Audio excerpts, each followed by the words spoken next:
দর্শক,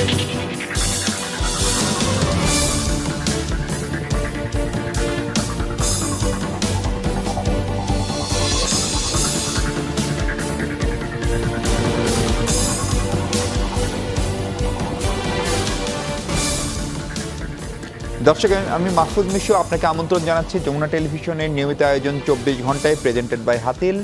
আপনারা জানেন আজকে সারাদিনের ঘটনা প্রবাহ, প্রধানমন্ত্রী শেখ হাসিনার পদত্যাগ, পরবর্তীতে তার দেশত্যাগ এবং তার পরবর্তীতে সেনাবাহিনী রাষ্ট্র চালানোর সাময়িক দায়িত্ব নেওয়ার পাশাপাশি অন্তর্বর্তী সরকার গঠনের যে উদ্যোগ, সেসব বিষয় নিয়ে আমরা মূলত কথা বলতে চাই। আলোচনার আজকের যে শিরোনাম সেটি নির্ধারণ করেছি দায়িত্বশীল নাগরিক, ন্যায়ভিত্তিক দেশ।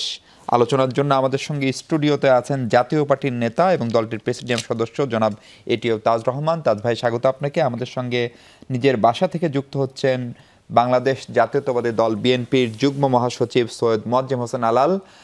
আলাল ভাই, আপনাকেও স্বাগত যমুনা স্টুডিওতে। আমাদের সঙ্গে যুক্ত হচ্ছেন সাবেক রাষ্ট্রদূত ও সাবেক সচিব অ্যাম্বাসেডর হুমায়ুন কবির। অ্যাম্বাসেডর হুমায়ুন কবির, আপনাকেও স্বাগত এবং আশা করছি আমাদের সঙ্গে কিছুক্ষণের মধ্যে যুক্ত হবেন সুশাসনের জন্য নাগরিক সুজনের সাধারণ সম্পাদক জনাব বদিউল আলম মজুমদার। মোয়াজ্জেম হোসেন আলাল, আপনাকে দিয়ে আলোচনাটা শুরু করতে চাই। আপনি যদি শুনতে পান, আমাদেরকে নিশ্চয়ই শুনতে পাচ্ছেন আশা করছি। আপনি শুনতে পাচ্ছেন? জি জি। আল ভাই, প্রথম প্রশ্ন হচ্ছে, টানা 4 মেয়াদে ক্ষমতায় ছিল আওয়ামী লীগ, 3 মেয়াদ পূর্ণ এবং আর এক মেয়াদের এই 6 মাস বা 7 মাস। ফলে এটা একটা বিশাল সময় এবং একটি রেজিমের আসলে পতন হলো যদি বলি, এবং সেটি একটি গণ অভ্যুত্থান বলি, ছাত্র জনতার অভ্যুত্থান কেউ বলছেন, অথবা একটি গণ আন্দোলন বলি, সেই জায়গাটাই হলো। এটিকে বিএনপি কিভাবে দেখছে সেটি হচ্ছে প্রথম প্রশ্ন, এবং দ্বিতীয় প্রশ্ন হচ্ছে এর পরের প্রক্রিয়াগুলো কতখানি রাজনৈতিক থাকবে বলে আপনারা আশা করেন? আপনাকে ধন্যবাদ। একই সঙ্গে সম্মানিত আলোচক যারা আছেন এবং যুক্ত হবেন তাদেরকে ধন্যবাদ। আর সবচেয়ে শ্রদ্ধাবনত স্যালুট, সসম্মানের স্যালুট যারা এই আন্দোলনে নেতৃত্ব দিয়েছেন, সে সমস্ত কিশোর তরুণরা যারা আমাদেরকে দেখিয়ে দিয়েছেন যে সশস্ত্র অবস্থায় ছাড়াও আরেকটি নতুন মুক্তিযুদ্ধ করা যায় ইচ্ছা করলে। অনেক প্রাণহানির বিনিময়ে, অনেক ক্ষয়ক্ষতির বিনিময়ে তারা সেই জায়গাটা আমাদেরকে একটা নতুন দিগন্ত দিয়েছেন, তাদেরকে সশ্রদ্ধ অভিনন্দন। রাজনীতিবিদ হিসাবে যদি আমাকে জিজ্ঞেস করেন তাহলে আমি বলবো যে ওই হোটেলে খেতে যাওয়ার পরে খাওয়া শেষ হলো, ম্যানেজার এসে একজন রাজনীতিবিদ যিনি ছিলেন খদ্দের, তাকে জিজ্ঞেস করলেন যে স্যার আমাদের নতুন চিকেন পটেটো আইটেমটা কেমন হয়েছে, এটা একদম নতুন। তখন রাজনীতিবিদ উত্তর দিল যে এখানে ক্ষমতাসীন দলের মতো নিরঙ্কুশ সংখ্যাগরিষ্ঠতা নিয়ে আলুর পরিমাণ ছিল, আর ম্রিয়মান বিরোধী দলের মতো ছিল মুরগির মাংসের অবস্থান। তো আমি যেটা মনে করি, এই বিজয়তে উৎফুল্ল হওয়ার কিংবা খুব বেশি আশান্বিত হওয়ার কিছু এখন পর্যন্ত বিএনপির কাছে দৃশ্যমান না, এবং এর থেকে বিএনপির অনেক কিছু শিক্ষা নেওয়ার আছে। আওয়ামী লীগের যেহেতু শিক্ষা নেওয়ার আছে, এবং সমগ্র মানুষের জন্য একটা শিক্ষার ব্যাপার এখানটায় রয়ে গেছে। আর আপনারা দেখবেন যে প্রাকৃতিক নিয়ম অনুযায়ী একটা গাছ দিয়ে, একটা বড় গাছ দিয়ে লক্ষ লক্ষ ডিএসএলআর কাঠি তৈরি করা যায়, কিন্তু একটা বিশাল বন জঙ্গল, বিশাল একটা বন পুড়িয়ে দেওয়ার জন্য একটা বারুদের কাঠি কিন্তু যথেষ্ট। সেইটা এই প্রজন্ম আমাদেরকে চোখে আঙুল দিয়ে দেখিয়ে দিয়েছে। সুতরাং আমাদেরও এখানে শেখার অনেক কিছু আছে। আর বিএনপি মনে করছে যে এর মধ্য থেকে অনেক কিছু আমাদেরও শেখার প্রয়োজন রয়েছে, আত্মশুদ্ধির প্রয়োজন রয়েছে, আত্মবিশ্লেষণের প্রয়োজন রয়েছে, এবং দেশকে আমরা কোন জায়গায় নিয়ে যেতে পারবো, কতদূর, সেখানে এই যে তরুণ এবং কিশোররা একটা অপরিহার্য অংশ হয়ে উঠবে, এই চিন্তাটাও আমাদের মধ্যে প্রবেশ করেছে। তাদেরকে বাদ দিয়ে বা তাদেরকে পাশ কাটিয়ে কোনো কিছু করা যাবে না। কারণ তারা এই সূর্যোদয়টা আমাদেরকে দেখিয়েছেন। দারুণ। আল ভাই, আপনি আমাদের সঙ্গে থাকেন, আমরা একটু জাতীয় পার্টির নেতা আছেন জনাব এটিএম তাজ রহমান। তাজ ভাই, এই পুরো পরিস্থিতিতে মোয়াজ্জেম হোসেন আলাল খুব স্পষ্ট করেই বলছিলেন যে রাজনীতিবিদদের অনেক কিছু শেখার আছে, সেটা আওয়ামী লীগের জন্য হোক। তিনি তার নিজের দলের কথা বললেন, কারণ এই আপনারাই যারা মূলধারার রাজনীতি করেন, আওয়ামী লীগ করেন, বিএনপি করেন কিংবা জাতীয় পার্টি করেন, দীর্ঘদিন তাদের সঙ্গে আমরা যখন কথা বলেছি যে আন্দোলন করা যায় না, সংগ্রাম করা যায় না, গুলি বন্দুক, কিন্তু এই কয়েকটা বাচ্চা বাচ্চা ছেলে যারা ইউনিভার্সিটিতে পড়ে তারা যে আন্দোলনের নেতৃত্ব দিল, সেখানে 3 শতাধিক বা আরও বেশি সেই মানুষের প্রাণের বিনিময়ে কিন্তু যে আন্দোলনটি কোটা সংস্কারের আন্দোলন ছিল সেটি এক দফার আন্দোলনে পরিণত হলো এবং অসহযোগের দুদিনের মাথায় একটা প্রবল পরাক্রমশালী সরকার ক্ষমতা ছাড়তে বাধ্য হলো। ফলে সেই শিক্ষাটা আমাদের রাজনীতিবিদরা টেকসই অর্থে নেবেন কিনা আপনার দল সহ? ধন্যবাদ নিশি ভাই আপনাকে এবং আমার প্রিয় আলাল ভাই সহ যারা আছেন আমার সাথে, সবাইকে শুভেচ্ছা, এবং দর্শক যারা আজকে এই প্রোগ্রাম দেখছেন সবাইকে সালাম এবং শুভেচ্ছা। দেখেন, আলাল ভাইয়ের কথার সূত্র ধরেই বলি, আমাদের রাজনীতিবিদদের, রাজনীতি যারা করি, কর্মী হিসাবে হোক আর নেতা হিসাবে হোক, আমাদের আজকের এই ঘটনার পর থেকে অনেক কিছু শিকার আছে। রাজনীতিটাই শিখা। আজকের যে অবস্থাটা দেশ যে পর্যায়ে রেখে সাবেক প্রধানমন্ত্রী চলে গিয়েছেন, এই আন্দোলন 1 জুলাই যখন শুরু করে, সামান্য কয়টা ছেলে ছিল, তারা স্লোগান দিয়ে আবার ইউনিভার্সিটি চলে গিয়েছিল। সেই ছেলেগুলোকে আপনি কথা শুনলেন না, আপনার মন্ত্রীরা কথা শুনলো না, তুচ্ছ তাচ্ছিল্য করলো, এরা কিছুই না। কোটা আপনি সংসদে দাঁড়িয়ে 18তেই বাতিল করে দিলেন। আবার সেই কোটা আপনার আদালতের মাধ্যমে আপনি ব্যাক নিয়ে আসলেন। তারা আন্দোলন করলো, সেই আন্দোলনকে ছাত্রলীগকে দিলেন আপনার দলের সাধারণ সম্পাদক বলে। এদেরকে দমানোর জন্য আমার ছাত্রলীগই যথেষ্ট। রুমে এই ব্যাকগ্রাউন্ডগুলো আমরা জানি, মানে এটা শুরুয়াতটা যেটা হইলো, সেখান থেকে মানুষের খুব দীর্ঘ 15 বছরের আপনি কথায় কথায় মানুষকে ট্যাগ দিয়েছেন। আপনার একটা রাষ্ট্র আছে, এটা স্বাধীন একটা রাষ্ট্র, সেই রাষ্ট্র যে সরকার রাষ্ট্র ক্ষমতায় থাকবে তার বিরুদ্ধে হোক আর মানুষের ক্ষোভ থেকে হোক, আন্দোলন করবে গণতান্ত্রিক অধিকার, কথা বলবে গণতান্ত্রিক অধিকার, সেটা আপনি দামাই রাখবেন। আন্দোলন করলেই বলবেন রাজাকার, না হলে স্বৈরাচার। এই ঠেক দিতে দিতে দিতে দিতে মানুষের মুখের ভাষা সব কেড়ে নিয়েছেন। মানুষের সাধারণ টেলিভিশন টক শোতে বেশি বললে পরের দিন ফোন করে বলা হয় এইটা আর বলতে পারবেন না, যাইতে পারবেন না। এটা কি একটু সাধারণ স্বাধীন দেশের কথা? আজকে যেটা হলো, এটার দায়ভার কে নিবে? দেশের যে এই অবস্থা তৈরি হয়েছে, দেশ যে অবস্থায় গিয়েছে আজকে দেশের ডিক্লেয়ার দেওয়ার পরে দেশের যে ম্যাসাকার হচ্ছে, এটার জন্য দায়ী কে? রাজনীতিবিদরা দায়ী। আজকের আওয়ামী লীগ এটার জন্য দায়ী, তার সাথে যারা ছিলেন তাদের দায় এড়ানোর কোনো সুযোগ নেই। মানে জাতীয় পার্টির দায় এড়ানোর সুযোগ নেই। জাতীয় পার্টির নেতা হিসাবে আমি ব্যক্তিগতভাবে মনে করি আমাদের দায় বা এখানে আছে, শুধরাতে হবে আমাদেরকে। আমি ব্যক্তিগতভাবে মনে করি আমি একজন কর্মী হিসাবে আমার এখানে ভুল আছে, হয়তো মানুষ সেটা দেখছে, আমি হয়তো দেখতে পাচ্ছি না। এই সরকারের সাথে 14 নির্বাচনে হুসাইন মোহাম্মদের সাথে চলে আসলে নির্বাচন করবেন না, আমাদেরকে বললেন নির্বাচন না করার জন্য, আমরা করি নাই, একটা গ্রুপ নির্বাচন করল। জি জি, আমি আপনাকে একটু থামাই। দর্শক, আমাদের সঙ্গে অ্যাম্বাসেডর হুমায়ুন কবির আগে থেকে আছেন। অ্যাম্বাসেডর হুমায়ুন কবির নিশ্চয়ই আপনি শুনতে পাচ্ছেন। সেই সঙ্গে আমি একটু স্বাগত জানাতে চাই বাংলাদেশের সাবেক নির্বাচন কমিশনার এবং সাবেক সামরিক কর্মকর্তা ব্রিগেডিয়ার জেনারেল অবসরপ্রাপ্ত ডক্টর মোহাম্মদ সাকাওয়াত হোসেনকেও।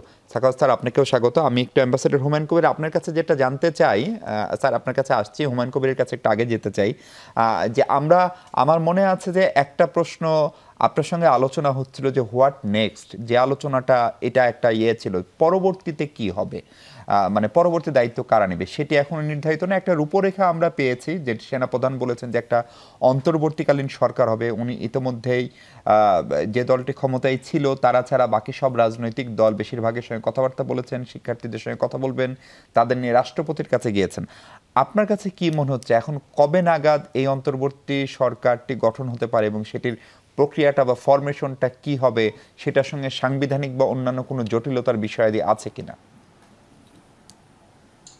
ধন্যবাদ আপনাকে। আসলে আজকে আমরা ঐতিহাসিক মুহূর্তে দাঁড়িয়ে কথাগুলো বলছি, তো সেই জন্য যারা এই গত আন্দোলনে আত্মহত্যা দিয়েছেন, আত্মহত্যা করেছেন, তাদের প্রতি শ্রদ্ধা জানিয়ে এবং যারা এতে নেতৃত্ব দিয়েছেন সেই তরুণ বন্ধুদের প্রতি অভিনন্দন জানিয়ে এবং তার সাথে যারা অংশগ্রহণ করছেন সকলকেই আন্তরিকভাবে অভিনন্দন জানাচ্ছি আজকের এই দিনে। এখন যে প্রশ্নটা আপনি করলেন, আমরা যাই করি মনে রাখতে হবে যে আমরা কিন্তু একটুখানি ভেকুয়ামের মধ্যে পড়ে গেছি প্রাতিষ্ঠানিকতার প্রেক্ষাপটে।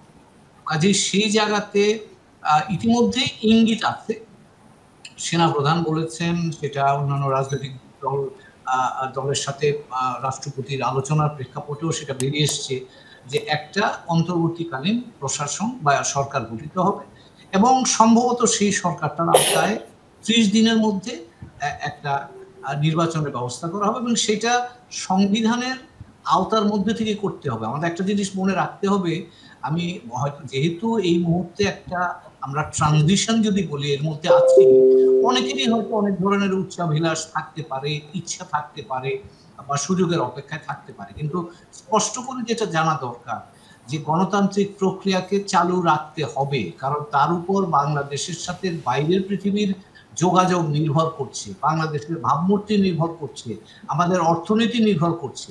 তো কাজেই এই গণতান্ত্রিক প্রক্রিয়াটাকে চালু রাখতে হবে এবং সেই ক্ষেত্রে সেনা প্রধান আজকে যে ভূমিকাটা নিয়েছেন বা সশস্ত্র বাহিনী যে ভূমিকা নিয়েছে সেটা তারা এই দুর্যোগ সময়ে দায়িত্ব নিয়েছেন এবং সেটাকে তার জন্য তারা এই অভিনন্দন জানাই তাদেরকে, কিন্তু এর সাথে সাথে একটা দায়িত্ব এসছে। তো কাজেই এখানে প্রাথমিকভাবে একটা সরকার গঠন করা, অন্তর্বর্তীকালীন সরকার গঠন করা, সেটা যত দ্রুত হয় ততই ভালো। কারণ মনে রাখতে হবে যে আমরা একটা বড় ধরনের কনভার্সনের মধ্য দিয়ে যাচ্ছি।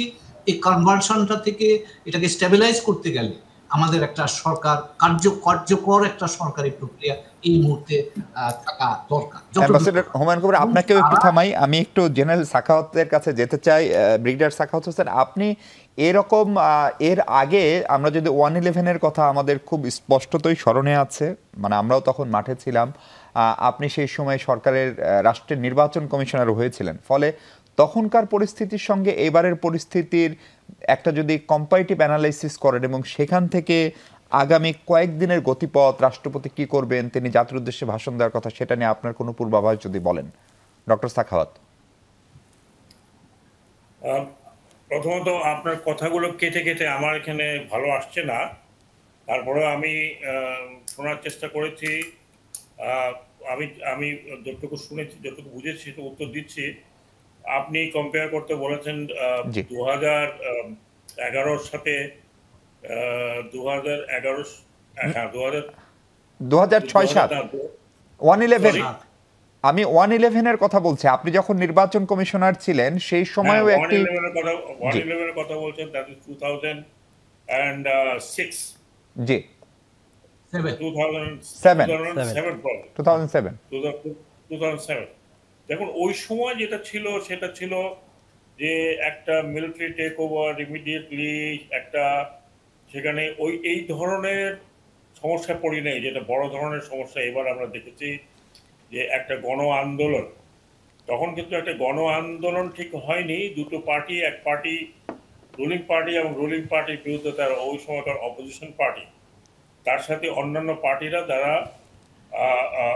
আপনার চাচ্ছিল যে কেয়ারটেকার গভর্নমেন্ট নিয়ে যে সমস্যাটি হয়েছিল সেটা যাতে সলভ হয় এবং হয়নি। সেখানে কিন্তু এই ধরনের এতদিন ধরে এই হত্যাকাণ্ড এইরকম একটা আপহিবল এখনো মানে মানুষের অনেক সন্দেহ যে আরো হত্যাকাণ্ড হয়ে থাকতে পারে, সেগুলো কোথাও গণকবরের মধ্যে আছে।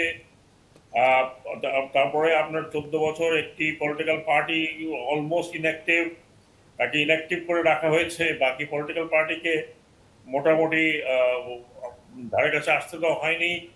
সো ওভারঅল যদি আমি বলি, এইটা বাংলাদেশে যেটা ঘটেছে সেটা আনপ্রেসিডেন্টেড।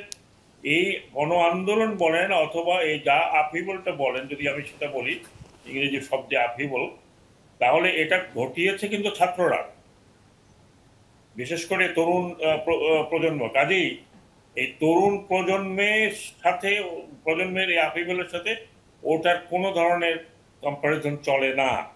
এটা একটা ইউনিক বিষয় হয়েছে। আমার মনে হয় বিশ্বে গণজাগরণের এই জায়গাটাতে আমার মনে হয় যে এটা অন্য রকমের গণজাগরণ হয়ে থাকবে। বাকিটা পরবর্তী পর্যায়ে অনেকে যোগদান করেছিল, কিন্তু শুরু হয়েছিল এটা বাংলাদেশের সম্পূর্ণ বাংলাদেশের ছাত্রদের। এখন এটা তো হলো একটা কম্পারিজন। দ্বিতীয় কম্পারিজন হচ্ছে যে ওই সময়ে একটা ভ্যাকিউম অলরেডি ছিল যেটা তত্ত্বাবধায়ক সরকারের। এখন কিন্তু ওই ধরনের একটা ভ্যাকিউম হয়নি। সেখানে সিটিং ইনকাম্বেন্ট প্রাইম মিনিস্টার ইস্তফা দিয়ে চলে যাওয়াতে যদি এই পার্টি বা এই দল যারা ক্ষমতায় ছিল তারা যদি পপুলিস্ট দল হতো তাহলে এটা একটা রেগুলার কোনো বিষয় হতো, যে প্রাইম মিনিস্টার রিজাইন করে চলেই যেতে পারে। আমরা ব্রিটেনে দেখছি, তারপরে আবার নতুন করে প্রাইম মিনিস্টার ওই পার্টি থেকে না হয়। কিন্তু আমাদের এখানে যেহেতু গণতন্ত্র সেটেল হয়নি, গণতন্ত্রকে আমরা কোনোভাবেই সব, আমি বলবো যে সব পলিটিক্যাল পার্টি মিলে যে জায়গায় গণতন্ত্র সেটেল হয়নি সে জায়গাতে এই সমস্যাটা একটা বড় ধরনের সমস্যা, একটা বড় ধরনের ভ্যাকুয়াম তৈরি করেছে। এই ভ্যাকুয়ামটা যদি প্রপারলি হ্যান্ডেল করা না যায়, এখন সেনাবাহিনীর একটা বাইরে আছে, কোনো কোনো মিলিটারি বা মার্শাল ল ইম্পোজ করা হয়নি, করা উচিত হবে না এই মুহূর্তে। কারণ এই মুহূর্তে মার্শাল ল ইম্পোজ করলে বাংলাদেশ আইসোলেটেড হয়ে যাবে অন্যান্য বিশ্বের বিভিন্ন জায়গার থেকে। এক, দ্বিতীয়ত হচ্ছে এটা ভিতরে আরও প্রবলেম সৃষ্টি করবে। কারণ বাংলাদেশে এখন যে প্রবলেম আছে সেই প্রবলেমটাকে রিজলভ করতে হবে কুললি। এখানে রাষ্ট্রপতি আছেন এবং অন্যান্য পলিটিক্যাল পার্টি, সে একই সাথে আপনার সিভিল সোসাইটি, ছাত্ররা যারা আছে, সব মিলিয়ে এইখানে পার্টিকুলারলি অমুককে পছন্দ করলাম অমুককে পছন্দ করলাম না, তাতে কিন্তু আমরা আরও ডিপ ক্রাইসিসের মধ্যে পড়ব। অলরেডি 15 বছর একটা পলিটিক্যাল লিম্বোর মধ্যে আমরা ছিলাম। কাজেই সমস্ত পার্টিকে চিন্তা করতে হবে যে কে অতীত না টেনে কে কি করেছে। এখন দেখেন, আমি খবর পাচ্ছি যে চারিদিকে ভ্যান্ডালিজম হচ্ছে, শুধু ঢাকাতে নয়। জি স্যার, আমি এই ভ্যান্ডালিজম নিয়ে আলাদা করে আপনার কাছে আসবো। আমি একটু মোয়াজ্জেম হোসেন আলাল ভাই আপনার কাছে আসতে চাই। আমি আর একটু পরে আসতাম। ব্রিগেডিয়ার সাখাওয়াত যেটা বললেন যে একটা অন্তর্বর্তীকালীন সরকারের রূপরেখা নিয়ে স্বয়ং সেনাপ্রধানই একটা ইঙ্গিত দিয়েছেন, পলিটিশিয়ানদের সঙ্গে বসেছেন। আবার আন্দোলনকারী যে শিক্ষার্থীরা ছিল তাদের সমন্বয়কারীরা প্রেস কনফারেন্স করে বলেছেন যে আগামী 24 ঘন্টার ভিতরে তারাও একটু রূপরেখা দেবেন। যদিও তাদের আন্দোলনটি ছিল মূলত কোটা সংস্কার এবং সেখান থেকে হত্যাকাণ্ডর পরিপ্রেক্ষিতে এক দফায় তারা গেলেন। ফলে এই দুটো রূপরেখা কি কনফ্লিক্ট করবে, নাকি এই দুটো সমন্বয়ে একটি অন্তর্বর্তীকালীন সরকার হতে পারে? মোয়াজ্জেম হোসেন আলাল। দুটোর সমন্বয়ে একটি অন্তর্বর্তী সরকার হতে পারে, কারণ এখানে বিষয়টা হচ্ছে সদিচ্ছার এবং দেশপ্রেমের। কারণ সবার উপরে তো দেশ। কারণ আপনারা ইতিমধ্যেই খেয়াল করেছেন যে সমন্বয়করা যে ইন্টারভিউটা দিয়েছেন সেখানে কিন্তু তারা বলেছেন যে রাষ্ট্রপতি হচ্ছে এই স্বৈরশাসকের অংশ, ফ্যাসিবাদের অংশ। এখন সাংবিধানিক শূন্যতা তৈরি হয় এরকম কোনো কিছুও তো আমাদের করা ঠিক হবে না, এবং সেই দায়িত্ব কোনো রাজনৈতিক দলও নেবে না। ইতিমধ্যেই বিএনপির মহাসচিব, বিএনপির ভারপ্রাপ্ত চেয়ারম্যান তারেক রহমান সাহেব তারা ভিডিও বার্তায় শান্ত হওয়ার কথা বলেছেন, অনেক কিছু বলেছেন তারা, যাতে পরিস্থিতি স্বাভাবিকভাবে আসে। কিন্তু একই সঙ্গে আমাদেরকে খেয়াল রাখতে হবে সাংবিধানিক প্রতিষ্ঠান যতগুলো আছে, বিচার বিভাগ বলেন, সেনাবাহিনী বলেন, অন্যান্য যে বাহিনীগুলো আছে, তাদের মধ্য থেকে আবার ইন্টারনাল স্যাবোটাজের কোনো আশঙ্কা আছে কি না সেটাও কিন্তু গভীরভাবে পর্যবেক্ষণ করা উচিত। কারণ সারা দেশে যেটা এখন হচ্ছে, যেটা একটু আগে বললেন ব্রিগেডিয়ার সাহেব, তার পেছনে সেনাবাহিনীর মধ্য থেকে কেউ জড়িত আছেন কিনা এমন গুঞ্জনও তো শোনা যাচ্ছে। সুতরাং এই জিনিসগুলো ভালোভাবে পর্যবেক্ষণ করে যারা এই নতুন উদ্ভাবনী জিনিসটি আমাদের সামনে এনেছেন তাদেরকে সঙ্গে নিয়েই সমন্বয়টা করতে হবে। সংবিধান এখানে কোনো বাধা না, কারণ সংবিধান বহুবার পরিবর্তন হয়েছে, আবারও জাতির প্রয়োজনে পরিবর্তিত হতে পারে। কারণ জনগণ যেহেতু রাষ্ট্রের মালিকানার অধিকারী, সেক্ষেত্রে সংবিধান তো গৌণ, এটাকে ইচ্ছা করলে পরিবর্তন করা যাবে সংখ্যাগরিষ্ঠের মতামতের ভিত্তিতে। এই মুহূর্তে শান্ত থাকা দরকার। সকলকে আমরা বলবো বিএনপির পক্ষ থেকে আপনারা শান্ত থাকেন। ভাঙচুর, কোনো নাশকতা, কোনো অগ্নিসংযোগ, কোনো কাউকে দমন করতে যাওয়া, রাজনৈতিক প্রতিহিংসা চরিতার্থ করা, অনুগ্রহ করে এগুলো থেকে বিরত হন। জি জি, আমি একটু শান্ত হন, দেশটাকে একটু শান্ত হতে দেন। এই প্রশ্নটাই অ্যাম্বাসেডর হুমায়ুন কবির আপনাকেও একটু করতে চাই যে আমরা দুপুরের পর থেকে যা যা দেখলাম, ধরেন গণভবন ছেড়ে যখন গণভবনের নিরাপত্তা উঠিয়ে দেওয়া হলো, গণভবন, জাতীয় সংসদ ভবন, চিফ জাস্টিসের বাসভবন, প্রধানমন্ত্রীর কার্যালয়, এগুলো সবই তো আসলে রাষ্ট্রীয় প্রতিষ্ঠান, এবং পুলিশ হেডকোয়ার্টার, বিভিন্ন থানা, পুলিশের বিভিন্ন থানা স্টেশন, সেগুলো তো যে হামলা ধ্বংসযজ্ঞ চলছে আমাদের কাছে এখনো খবর আসছে, সেইটা তো আসলে হওয়ার কথা না, যেহেতু দাবি মানা হয়েছে, এবং নিশ্চিতভাবে এই শিক্ষার্থীরা সেটা করারও কথা না। এটার সঙ্গে হয়তো এক ধরনের রাজনৈতিক ক্ষোভ, অবিশ্বাস, সন্দেহ সেটি থাকতে পারে, বা মোয়াজ্জেম হোসেন আলাল যে সতর্কতাটা করলেন এটা কোনো স্যাবোটাজ হতে পারে। এটা তো রক্ষা করতে হবে, না হলে তো এই পুরো অর্জনটাই ব্যর্থ হতে পারে। অ্যাম্বাসেডর হুমায়ুন কবির, আমি আপনার সাথে একমত। ধন্যবাদ আপনাকে। আপনি যেটা বলেছেন এটা হতে পারে, স্যাবোটেজও হতে পারে, অতি উৎসাহী ব্যক্তিবর্গের কাজও হতে পারে, দুষ্কৃতিকারীদের কাজও হতে পারে। তবে একটা জিনিস আমাদের এখান থেকে যে শিক্ষাটা নেওয়া দরকার আমি মনে করছি, সেটা হচ্ছে যে এই রাষ্ট্রীয় প্রতিষ্ঠানগুলোকে আমরা অরাষ্ট্রীয় কাজের সাথে বা অরাষ্ট্রীয় প্রক্রিয়ার সাথে সংযুক্ত করে ফেলার কারণেই কিন্তু এখন একটা অনাস্থা একটা তৈরি হয়েছে কিন্তু। এবং সেই কারণেই আপনি থানাগুলোতে আক্রমণ দেখছেন বা বিভিন্ন জায়গাতে দেখছেন। আমার ধারণা যে মানুষ এখন ওই দল এবং সরকারি প্রতিষ্ঠানের মধ্যে তফাৎটা দেখতে পায়নি বলে তারা এখন মনে করছে যে সবই একাকার হয়ে যাওয়া যেটাকে বলে। তবে যে তার জন্যই দরকার এখন ধরেন পলিটিক্যাল পার্টিস গুলো, যেমন একটু আগে আলাল ভাই বলছিলেন, আমিও শুনছিলাম যে সব রাজনৈতিক দলের পক্ষ থেকেই আবেদন করা দরকার, সরকারের দিক থেকেও, সেনাবাহিনীর আছেন বা আমাদের মহামান্য রাষ্ট্রপতি আছেন, সকলের কাছ থেকেই একটা আবেদন থাকা দরকার যে এই আইন হাতে নেওয়া যাবে না, প্রতিষ্ঠানগুলোকে রক্ষা করতে হবে। এখানে যদি কোনো ব্যক্তি বা কোনো ব্যক্তিবর্গের বা গোষ্ঠীর যদি কোনো অসম্পূর্ণতা থেকে থাকে, সেটা আইনি প্রক্রিয়ার মধ্য দিয়েই সেটা ডিল করতে হবে। এর বাইরে, আইনের বাইরে গেলে সেটা নৈরাজ্য হবে, এবং নৈরাজ্য হলে কিন্তু যে অর্জনের জন্য এতদিন ধরে এই বাংলাদেশের মানুষ লড়াই করলো, সেটা কিন্তু নষ্ট হয়ে যাওয়ার একটা আশঙ্কা থাকবে। এবং ইতিমধ্যেই আমার কাছে যেটুকু খবরাখবর পাচ্ছি, বাইরের পৃথিবীতে, আমি 3-4টা ইন্ডিয়ান টেলিভিশনের সাথে কথা বললাম আজকে সন্ধ্যায়, তারা তাদের মধ্যে সিকিউরিটি কনসার্নটা তৈরি হয়েছে, বাইরে ওয়েস্টার্ন ইনভেস্টররা যারা আছে তাদের মধ্যে সিকিউরিটি কনসার্ন তৈরি হয়েছে। কাজেই এটা জরুরিভাবে দরকার। সরকারটা, অন্তর্বর্তীকালীন সরকার দ্রুততম সময় করে ফেলতে হবে, এবং সেই সরকারের প্রাথমিক কাজ যেটা হওয়া দরকার হবে সেটা হচ্ছে যে এই ধরনের অরাজকতা বা নাশকতা যেগুলো আছে সেটাকে প্রতিরোধের জন্য প্রয়োজনে সেনাবাহিনীকে এই ক্ষেত্রে মোতায়েন করার জরুরি প্রয়োজন হয়েছে বলে আমার ধারণা। জি ডক্টর সাখাওয়াত, আপনার কাছে যেটা প্রশ্ন, যে আমরা দেখলাম যে মঙ্গলবার ভোর 6টা থেকে কারফিউ থাকছে না, অর্থাৎ রাত পোহালে কারফিউ প্রত্যাহার হচ্ছে। বিভিন্ন জায়গায় এরকম ভ্যান্ডালিজমের খবর যেরকম আসছে, পাশাপাশি বিভিন্ন লোকজনের উপর, বিশেষ করে ক্ষমতাসীন দলের নেতাকর্মী যারা ছিলেন, কেন্দ্রীয় নেতা বলি বা এলাকার এমপি, তাদের বাড়িঘরে হামলার ঘটনা ঘটছে। অ্যাম্বাসেডর হুমায়ুন কবির যেটা বলেন যে এইটা সম্পর্কে একটা বাজে বার্তাও যাচ্ছে, ফলে এই মুহূর্তে কারফিউকে আবার বাড়তেও পারে বলে আপনার মনে হচ্ছে পরিস্থিতি বিবেচনায়? বাংলাদেশের রাষ্ট্রপতি জাতির উদ্দেশ্যে ভাষণ দিচ্ছেন, আমরা সরাসরি সেই বক্তব্য শুনে আসি দর্শক। একটি অন্তর্বর্তীকালীন সরকার গঠনের সিদ্ধান্ত নেওয়া হয়। সকল দল ও অংশীজনদের সাথে আলোচনা করে গঠিত অন্তর্বর্তীকালীন সরকার যত দ্রুত সম্ভব নির্বাচনের ব্যবস্থা করবে। বৈষম্য বিরোধী ছাত্র আন্দোলন ও বিভিন্ন মিথ্যা মামলায় আটক সহ সকল বন্দীদের মুক্তি দেওয়া হবে। বৈষম্য বিরোধী ছাত্র আন্দোলনের নিহতদের পরিবারদের ক্ষতিপূরণ প্রদান ও আহতদের সুচিকিৎসার প্রয়োজনীয় সকল সহায়তা দেওয়া হবে। সর্বসম্মতিক্রমে বিএনপির চেয়ারপারসন বেগম খালেদা জিয়াকে মুক্তি দেওয়ার সিদ্ধান্ত নেওয়া হয়। প্রিয় দেশবাসী, আমি দেশের আইন শৃঙ্খলা পরিস্থিতি স্বাভাবিক করতে এবং লুপ্তরাজ ও ধ্বংসাত্মক কর্মকাণ্ড বন্ধ করতে রাজনৈতিক দলগুলোর প্রতি আহ্বান জানাচ্ছি।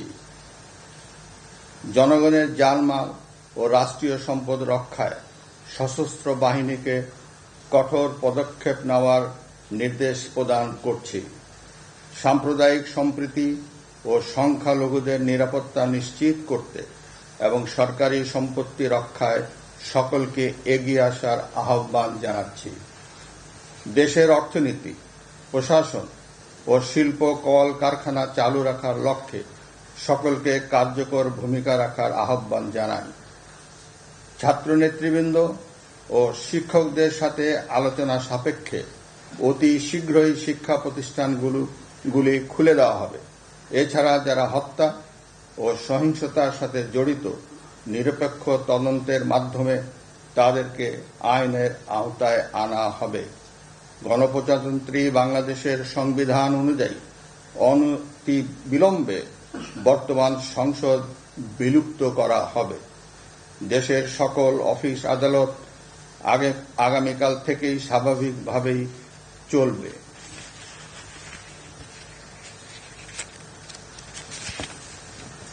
প্রিয় দেশবাসী, আসুন আমরা দেশকে বাঁচাতে একযোগে কাজ করি। পারস্পরিক হিংসা বিদ্বেষ ভুলে ও প্রতিহিংসার ঊর্ধ্বে উঠে দেশকে এগিয়ে নিতে নিজ নিজ অবস্থান থেকে ভূমিকা রাখার জন্য আমি বিনয়ের সাথে আপনাদের প্রতি অনুরোধ করছি। একটি সুন্দর ও সোনালী ভবিষ্যতের প্রত্যাশায় আমরা এগিয়ে যাব ইনশাআল্লাহ। মহান আল্লাহ আমাদের সহায় হন। খোদা হাফেজ। বাংলাদেশ চিরজীবী হোক।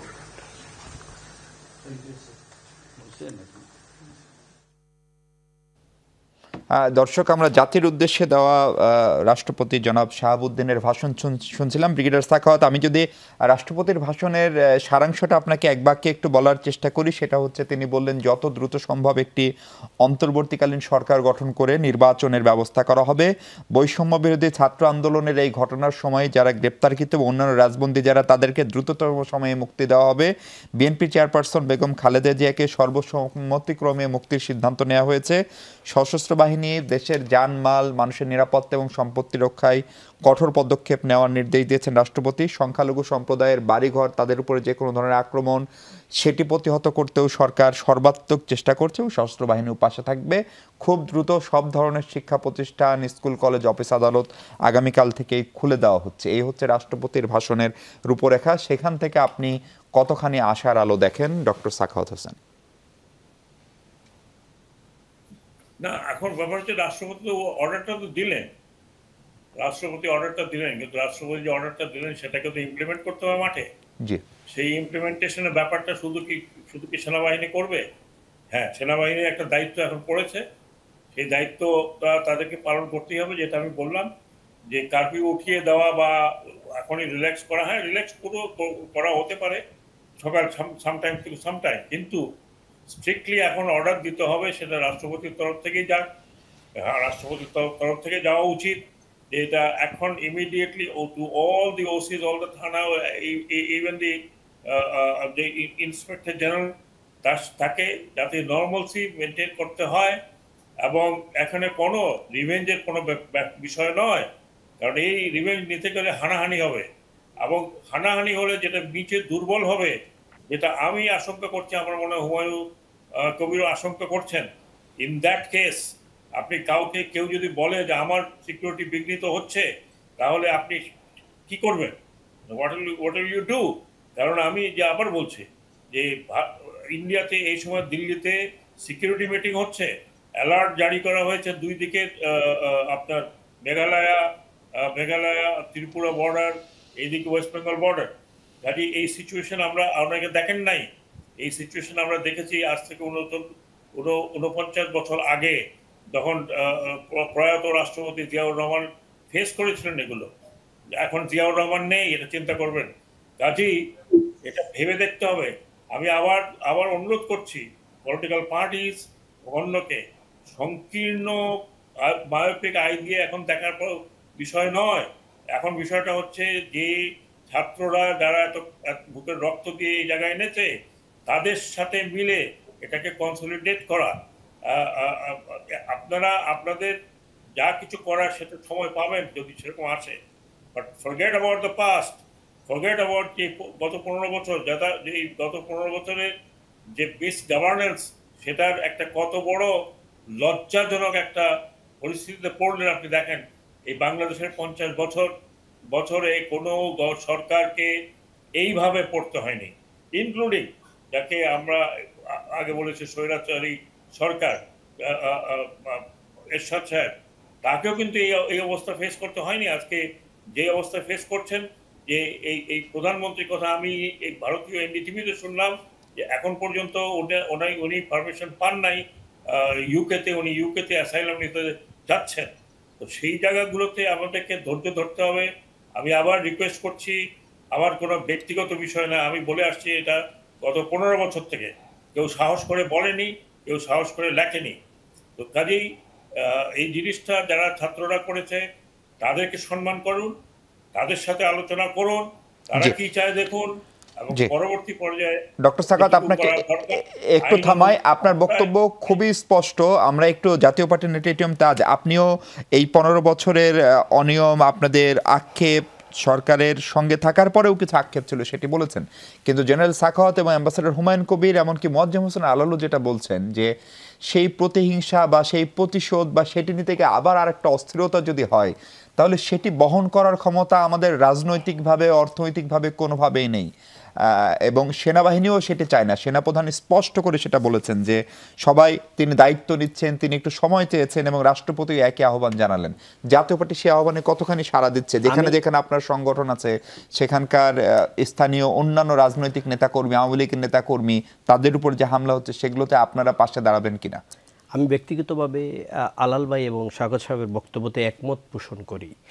যেটা আন্দোলন হয়েছে, ছাত্ররা গণ আন্দোলন করে আজকে যে সরকার সরে গিয়েছে, তারপরে যে অ্যানার্কিজমটা হয়েছে, এই সংসদ ভবনটা রক্ষা করা যেত না? আলাল ভাই বলেছেন, স্বাগত সাহেব বলেছেন, হুমায়ুন সাহেব বলেছেন, আমাদের উচিত ছিল রাষ্ট্রের সম্পদগুলো রক্ষা করা। আর্মির সেনাপ্রধান যখন দিলেন, সাথে সাথে বলা উচিত ছিল আমাদের এই স্থাপনাগুলো রক্ষার জন্য সশস্ত্র বাহিনী সেখানে থাকবে। এই সংসদে তো কালকে যে সরকার 3 মাস পরে হোক, 1 বছর পরে হোক, যে নতুন সরকার আসবে, তারা তো এই সংসদে বসতে হবে।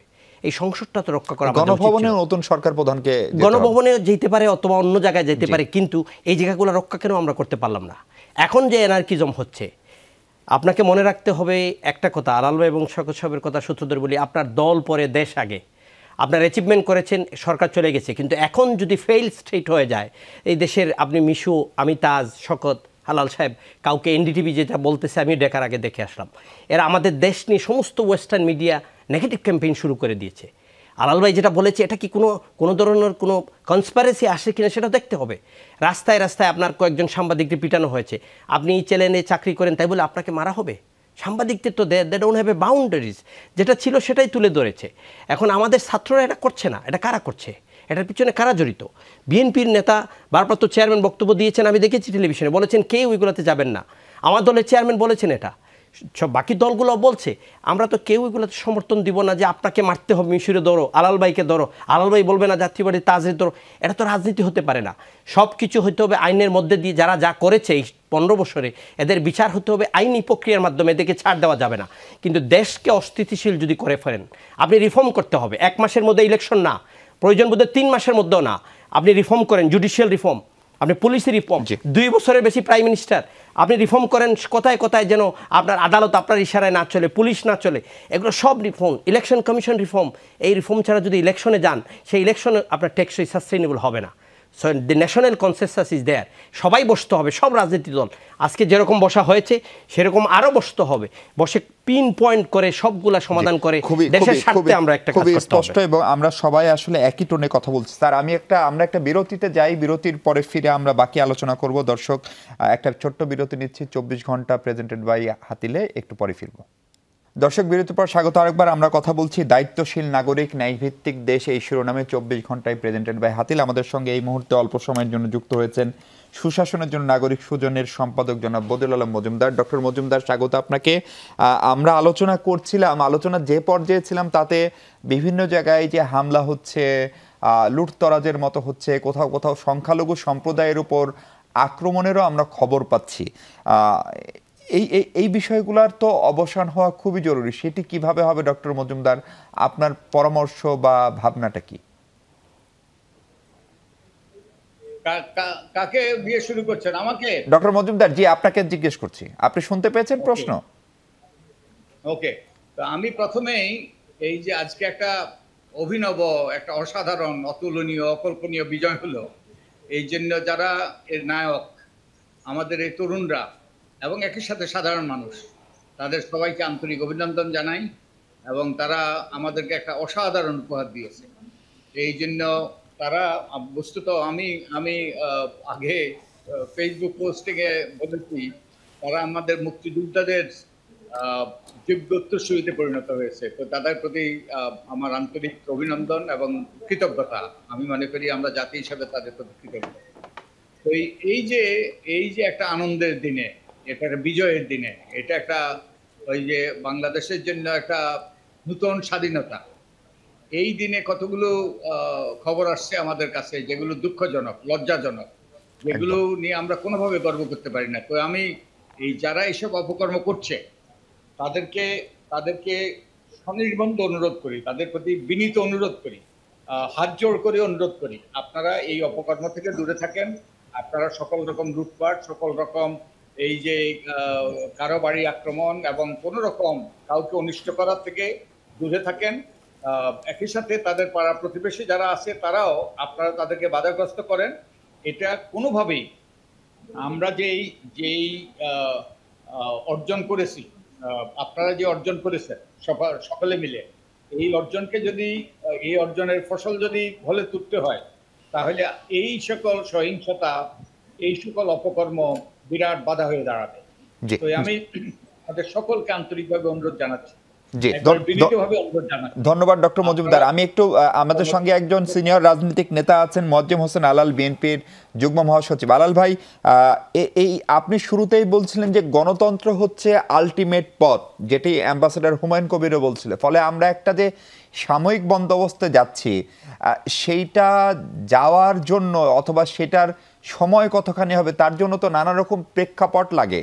এই যে নানা ধরনের হামলা হচ্ছে, সংখ্যালঘু সম্প্রদায়ের উপর হামলার খবর আসছে, তারপরে এমনকি বর্ডার এলাকায় অন্যান্য ধরনের ঘটনা ঘটছে বলে আমরা খবর পাচ্ছি, বিশেষ করে আপনার হিন্দু সম্প্রদায়ের উপর হামলার অনেক খবর আমরা পাচ্ছি।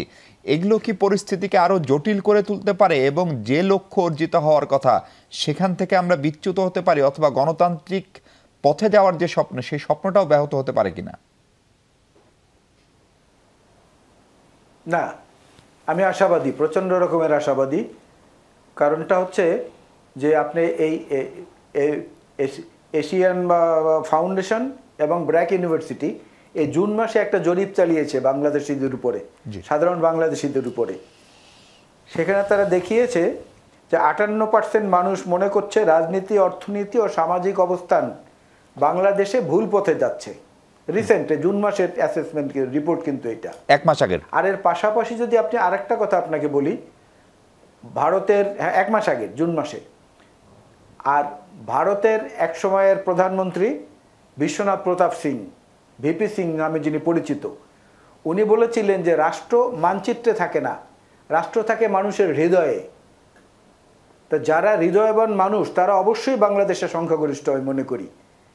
এই সুবিধাভোগী কিংবা নতুন করে সুবিধা ভোগ করতে চাচ্ছে এরকম যারা আছেন তাদেরকে থামতেই হবে, কোনো উপায় নেই, নাহলে এখানে গণপ্রতিরোধ তৈরি হবে।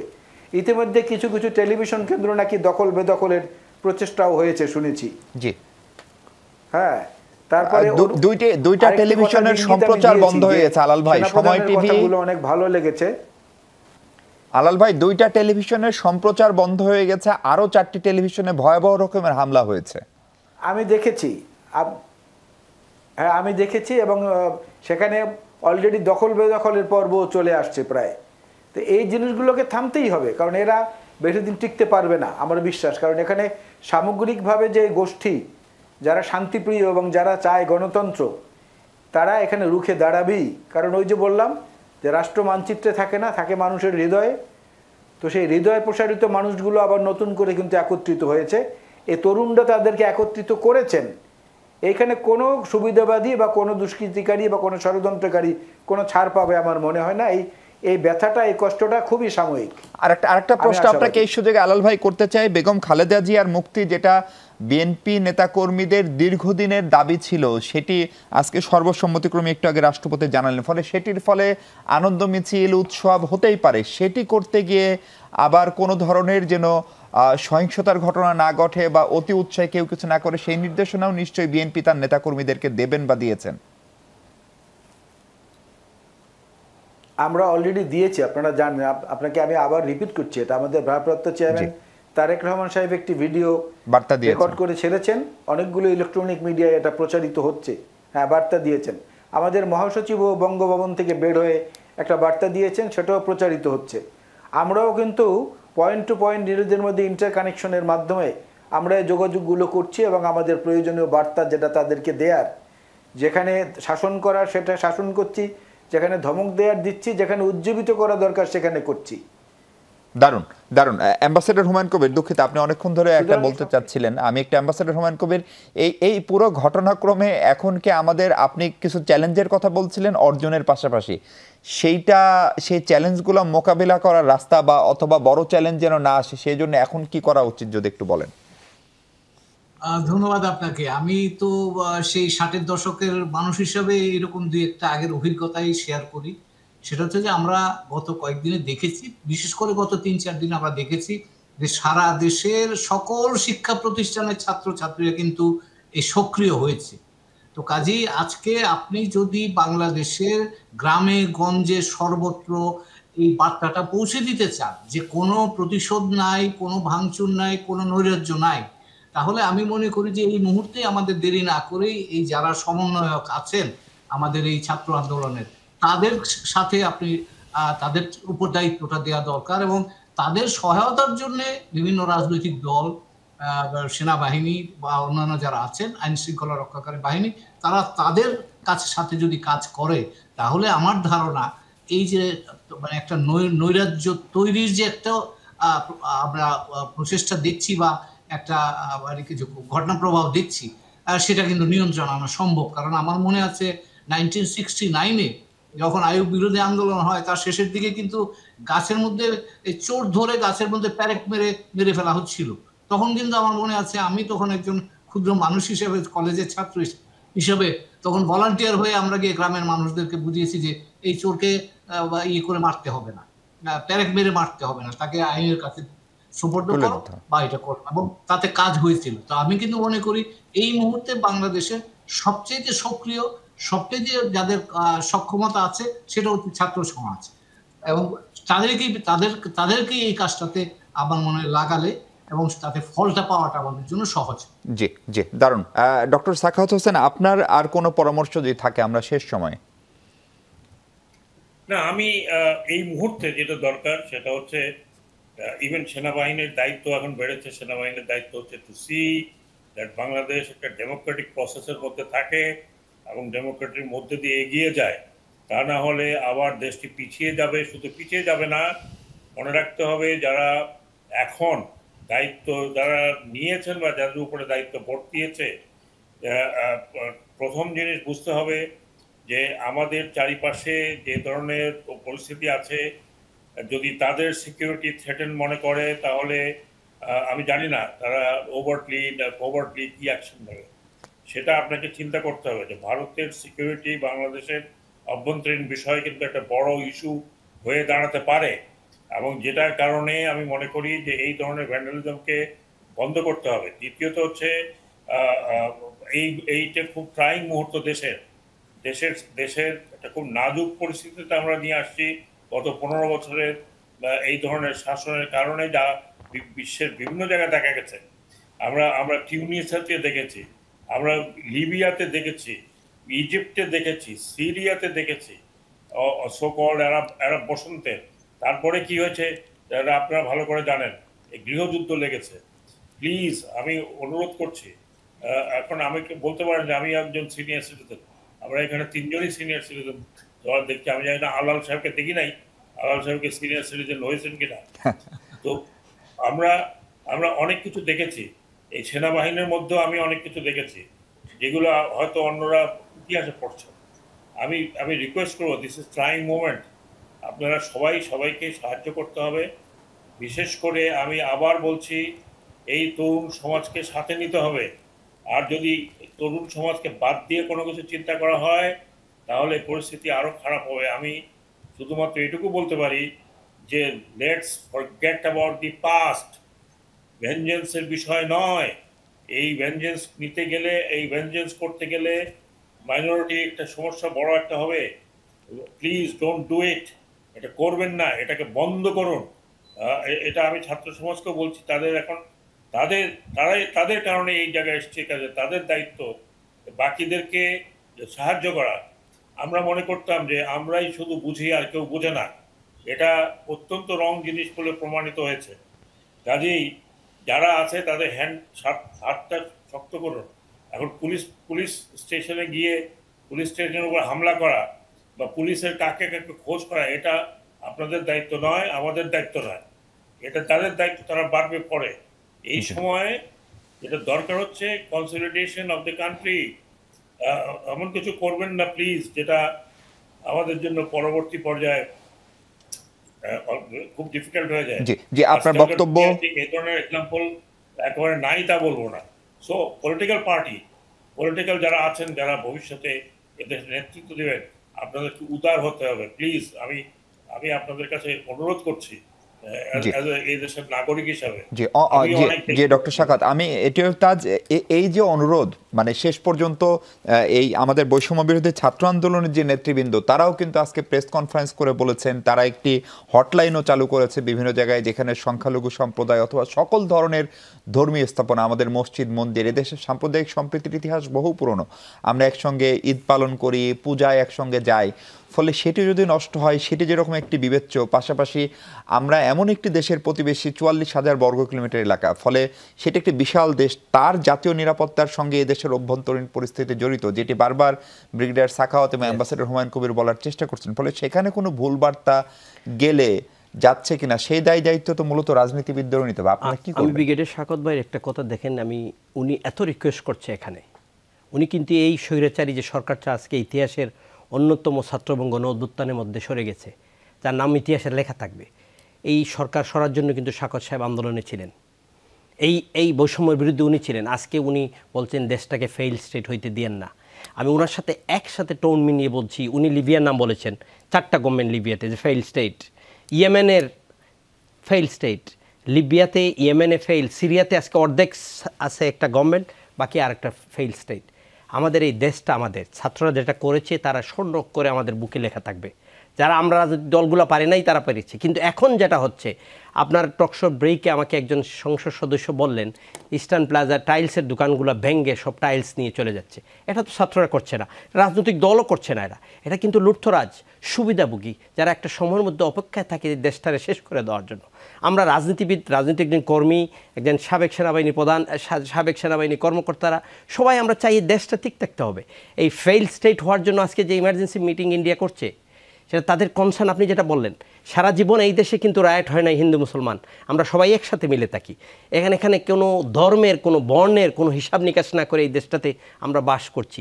এখন যদি আজকের থেকে আমরা যে অবস্থা, আগেও হয়েছে, সারাটা জীবন এইভাবে চলে আসছে। আমাদের বন্ধুরা হিন্দু বন্ধু, আপনার বন্ধু, আমরা তো এইভাবে হিন্দু মুসলমান ঘটেছে আগে।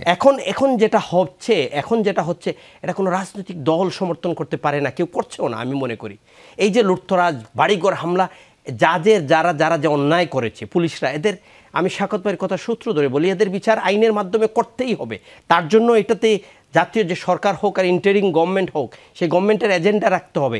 আরেকটা জিনিস, এই ছাত্রদেরকে বাদ দিয়ে কোনো আলোচনা, কোনো কিছু করলে আগামীতে কিন্তু জাতির জন্য আরেকটা ভয়াবহ অবস্থা থাকবে, তাদেরকে নিয়েই করতে হবে। আমি ডক্টর বদিউল আলম মজুমদার আমাদের সঙ্গে এই পর্বে যুক্ত হয়েছেন। আপনার কাছে আরেকবার একটু ছোট্ট করে স্যার যেতে চাই। আমরা একটু আগে আমাদের আরেকটা শোতে সেটি শিরোনামই ছিল স্বাধীনতা অর্জনের চেয়ে রক্ষা করা কঠিন। একই রকম যে কোনো জিনিস অর্জনের চেয়ে সেটি রক্ষা করা কঠিন, সেই চ্যালেঞ্জ আমরা জানি। ফলে এই যে 3 শতাধিক প্রাণের বিনিময়ে যেটুকু অর্জিত হলো, যেটি গণতান্ত্রিক পথে বাংলাদেশের যাত্রা করার কথা, সেটি যেন কোনোভাবেই চ্যালেঞ্জের মুখে না পড়ে অথবা হুমকির মুখে না পড়ে, সেজন্য সিনিয়র নাগরিক হিসেবে আপনার পরামর্শ কি? আপনি এগুলো নিয়ে লেখেন, বলেন, গবেষণা করেন বহুদিন ধরে। ডক্টর মজুমদার,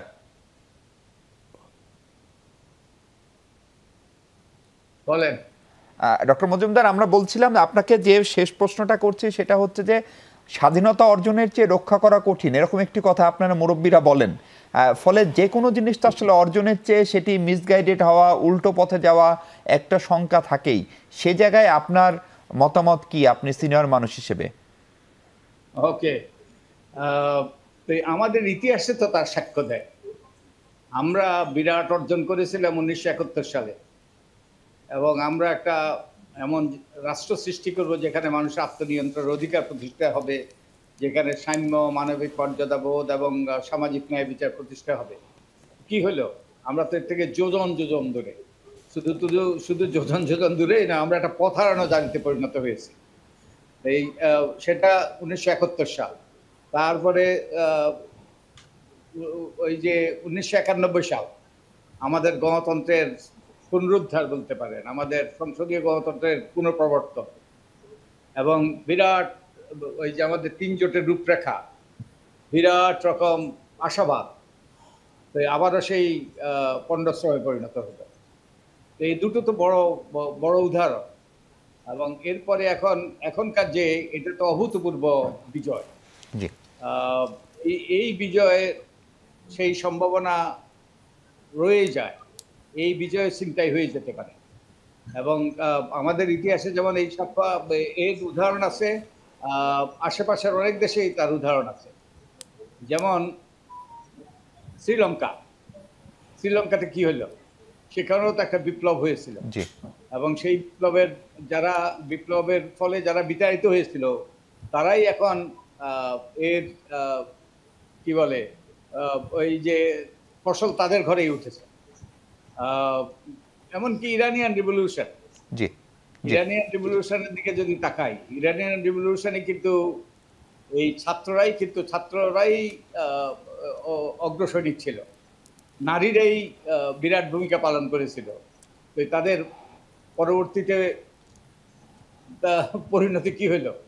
তো এই যে এখন বিরাট অর্জন করেছি, এবং এই অর্জনটাকে ফলবতী করে, এবং এর সুফলটা যেন সাধারণ মানুষের ঘরে পৌঁছে। জি অনেক অনেক অনেক ধন্যবাদ ডক্টর মজুমদার। একদমই সময় নেই। আর দর্শক, আপনাদের সবাইকে ধন্যবাদ। তাজ ভাই, আপনাকে ধন্যবাদ। দর্শক, আমাদের প্রত্যাশা একটাই, দেশটা সবার, এবং এই বাংলাদেশ নামক এই দেশটি ভালো থাকুক, মানবিক মর্যাদা, সাম্য এবং গণতন্ত্রের পথে বাংলাদেশের অগ্রযাত্রার যে স্বপ্ন, সেই স্বপ্ন পূরণ হোক, প্রত্যেকটা মানুষ নিরাপদ থাক, আর কোনো মায়ের কোল যেন খালি না হয়, একটি মৃত্যু যেন না হয়, সেই প্রত্যাশা এবং শুভকামনা জানিয়ে শেষ করছি। ভালো থাকবেন সবাই, থাকবেন যমুনা টেলিভিশনের সঙ্গে।